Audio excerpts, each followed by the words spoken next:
2017 жылдың күз айынан бері апатты деп танылған территория комфорта 2 тұрғын үй кешенінің құрылыс жұмыстары араға 3 жыл салып қайта жандануда. 2017 жылдың мамыр айында Астана қаласының әкімдігінің шешімімен территория комфорта 2 тұрғын үй кешені апатты деп танылып, үй тұрғындарын біраз әуреге салған болатын.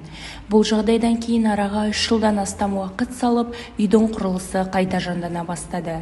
Келер жылдың қаңтар айында жөндеу жұмыстары толықтай аяқталып, үй заң жүзінде қолданысқа беріледі дейді мамандар.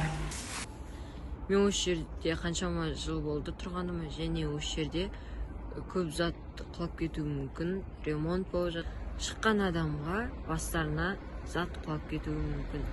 Қауіпті сол. Үй тұрғындарын алаңдатып отырған бірден-бір мәселе құрылыс жұмыстарының қауіпті жағдайда жасалып жатқаны.